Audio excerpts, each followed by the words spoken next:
is that I spend a lot of my life in my real job planning programs, of training programs, doctoral programs, etc. And in Europe, perhaps here too, there is a kind of mafia hoping to control education from above. And I am obliged to organize the planning in terms of lists of competencies. It seems to me that if we can get process research that compares novices, beginner translators, with professionals, and here I'm dealing with translators and not interpreters, I must admit. If we can compare those two and find out what the difference is, then we will know what we have to train you in. The topic of this series is what's new in research, so I'll try to tell you very briefly what's out there on that specific problem. What have people found out about the difference between professionals and novices, or it's more to do with tendency. The more experience a translator has, the more what? Here we go. I'm going back to quite early research. Lösche would be the earliest research in this field in German. The more you use paraphrase and the less you use literalism. Okay? But actually that was observed years ago by Kröpfer, who observed primitive literalism in the way people start to translate and then they move on to more creative strategies. Early research again, the larger the translation units that are processed. That is, the larger the segments of text that people work on in order to make decisions that solve problems. No surprises, I hope, here. This might be a surprise to her, and this comes from more recent work. Jensen, Jacobsen, England, Dimitrova. Jacobsen and Jensen work on eye tracking. They follow where the translator is looking on the screen as they interact. Dimitrova is using think aloud protocols, that is, people talking while they're translating, explaining what they're doing. These are two methods that are used to investigate a process. This one I've tested myself, as you see in a while, and I just use simple screen recording. I get the students to record what they're doing while they translate, then they play that back, and they can analyze where they spend their time.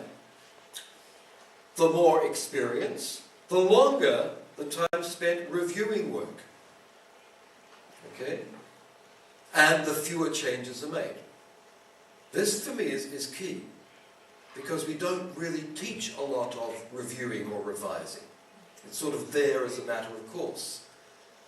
But it appears here to be a very important part of what might be professionalization, the making of a professional. This is a simple experiment done with eye tracking again, just seeing where the eye is looking most when people translate. The more experienced, the faster texts are read. No surprise, you get good at reading texts and processing them.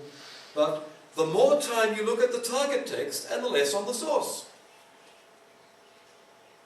People spend time going over the translation, thinking about the product and not the input. And this concords, of course, with what we just saw about the importance of revising, reviewing.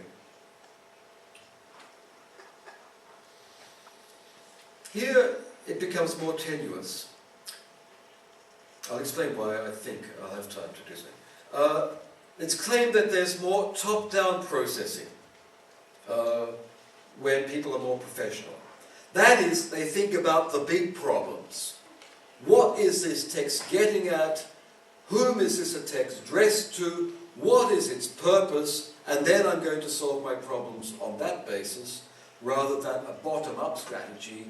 Oh dear, that adjective is the complement of that, which is that, therefore I need the same adjectives here in my target text. Okay? This concords with what we just said about the translation units. The more professional, the bigger the translation units. Similarly here, Dickon and Condit, more encyclopedic knowledge, what you know about the real world, what you can find out, rather than spending your time trying to interpret the source text, which is probably badly written and language is fundamentally ambiguous anyway, as my class discovered yesterday.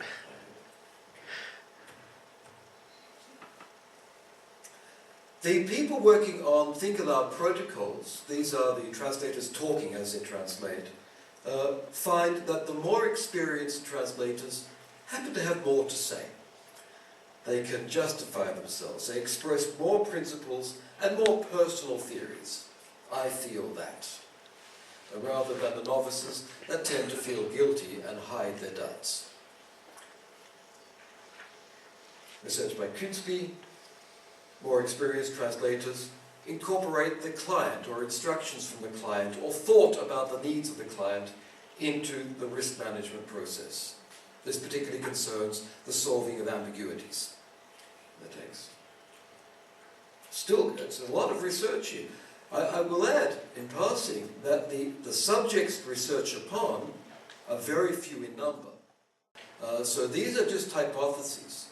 This is what people have discovered when doing this research on a few novices and fewer professionals. So there are things thrown out there to see if they hold. Okay, it's not the gospel truth.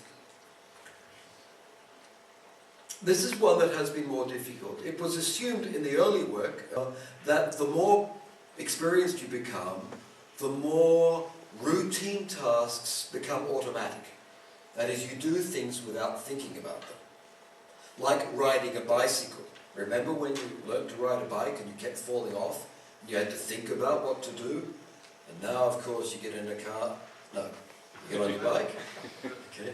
And you don't fall off, but you don't have to think about it. Okay? Tasks become automated. It was assumed that things become more automatic. Okay? But the more recent research suggests that this is not the case. Routine tasks become automatic, but the solving of important problems, what I, in my own research, would identify as high-risk problems, we find that professionals spend more time on them than the non-professionals. That is, there's a redistribution of effort away from the low-risk, automatic, mundane tasks to the high-risk, problematic, problem-solving tasks. And I think this is the end. Künspi claims that the professionals display more realism, that is, they can accept a non-optimal solution, good enough within the available time constraints and the amount you're being paid. Confidence, which might be just what I said. And critical attitudes. They can be critical of the client's instructions and of the source text and still get through. Okay? So there are certain personal, attitudinal dispositions that are developed as one becomes a professional. Those things, by the way, do appear in the list of competencies that I just looked at. The realism, confidence, critical attitudes. Okay? But when I go over this research, I find some aspects that are not really addressed, at least in what happens, or used to happen, in my programs. I won't talk about your training, but in my programs. Speed is very rarely addressed in the training process. And there's a lot of research on speed. I'm going to mention it in a minute. The redistribution of effort in terms of what's important, of what is high risk, is something that is not taught a lot. I know at the beginning when we have novice instructors, they tend to insist that a mistake is equally important no matter where it occurs in the text.